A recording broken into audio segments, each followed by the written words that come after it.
Okay, I gotta change my glasses so I can see up close. I wanted to try and let you see, this is a brand new stone on here. I measured them out last night when I put it on here. I'm spritzing on the stone, just like I said. Let me see if I can get you closer.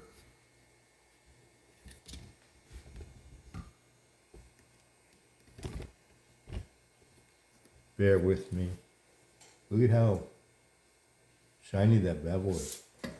Okay, I sprayed it and I'm wiping off whatever it is. There's something that's on there that gives it a sheen and keeps the numbers crisp so that they don't smudge. And it seems that it does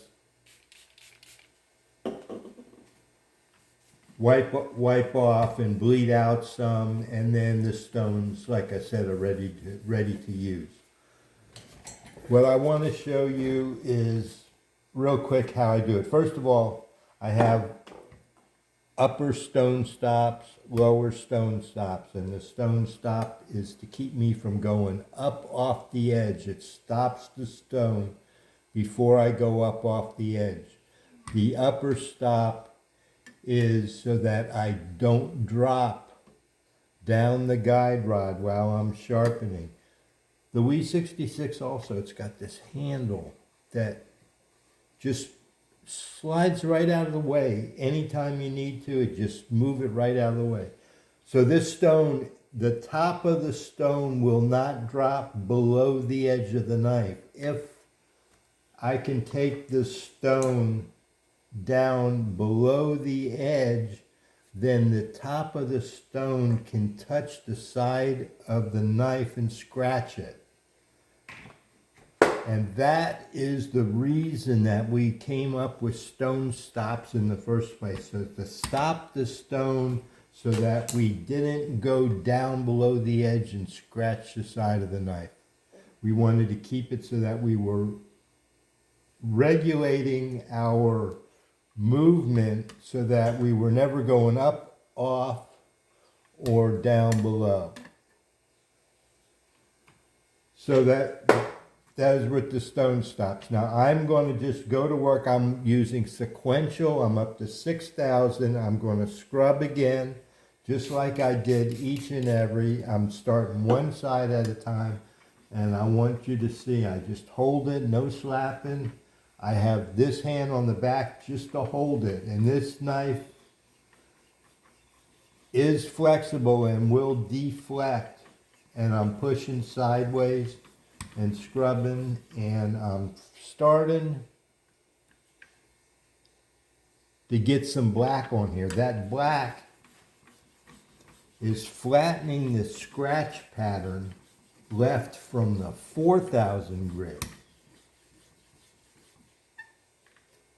And I want to keep the stones, and I'm looking with the light here and looking at the reflection, and I can see that that the water's getting moved. This is such a tight fit that the apex is like a squeegee. When I go to the other side, you'll see it's like a squeegee, and it wants to squeegee off the water. When you're working with the wicked edge, you have a different challenge that you do working whetstones with the other guided sharpeners. Now I'm going to take this, and I'm reaching around, excuse me, so as not to cut my arm off. I have been cut here reaching across the knife. You just lose sight of the danger factor, and you become complacent. Okay, so I'm going to keep scrubbing and back to the mud. The mud is the mud. The black is steel swarth mixed with water. There is not any mud. You can see how black it is. There's not any white mud of the ceramic matrix that Shapton uses on these rock star stones. And it's very quiet, and I'm not losing contact, and I'm being careful to roll. I never finished. I am not using safety shields because these stones are so tall that I'm this far behind them that it almost is a hindrance to put something else there when you don't need it. And I'm going to continue, and when I get to the point that I'm ready to stop, I give it a wipe. So this black is what I started with. When you have this towel covered with black and you come to do some more sharpening the next day, with these whetstones, this is becoming a powder and it's getting real dusty. I'm going to give this a wipe, and I try to always wipe up because we are looking at with magnification, and we're trying not to scratch the knife also. And I'm going to show you real quick. This knife is, let me see if I can turn this around.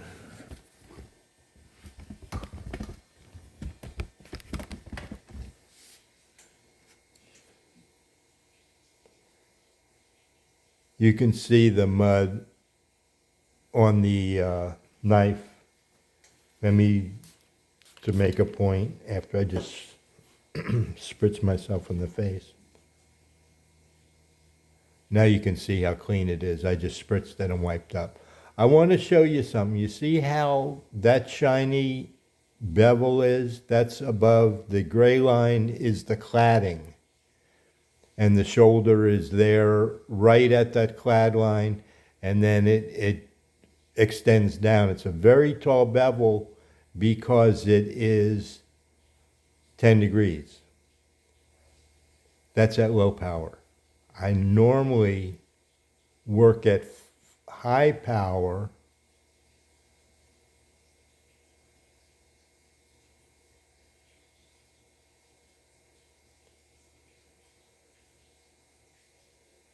and that would be the edge there at high power. But because at 10 degrees, this bevel is so tall, and that's where the cladding starts. It's so tall that I was losing perspective, that I had to back off and work this knife. I'm rolling the focus knob. And now it even seems to be a huge bevel, but at least I can see it in perspective.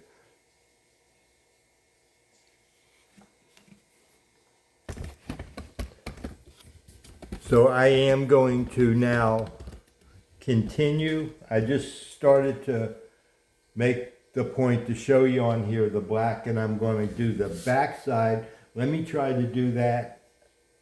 I'm going to run out of time here. Real quick, if I can show you, I'm scrubbing.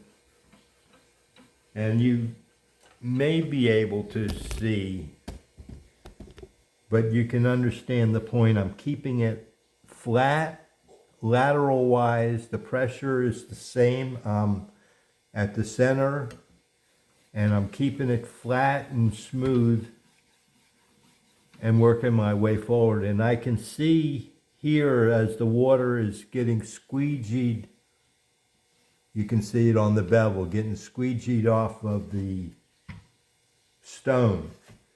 So you have to keep spritzing, just a little quick spritz like that, and go back to work. Now with the black steely swarth, I do wipe it. It does help. It helps to create that cutting that you want, so you do want some of that there. It's especially important on the coarser stones in this series. I found that they do actually enhance having a little extra water on them. And because you're working vertically, I keep neglecting to get to the point, because we're working vertically. Of course, not only are we working at such tight angles that we're squeegeeing off the water, but because we're working vertically, the water wants to simply fall off, which is different than the other guided sharpeners that the stones are more horizontal, or a free stone, using the same stone, free stone, it's horizontal and flat, so the water pools on top of the stone. So the spritz and go stones, using them like this, you do have to make sure you keep them wet. This 6,000 stays very wet. About the 2,000, I started noticing how they were sheeting out nice and staying very wet. Whereas the coarser stones like the 120 and the black, and all this is doing is this is just flattening the scratch pattern from the previous grit, overdoing it with a very fine scratch pattern. And this steel will mitigate. And I'm going to stop here.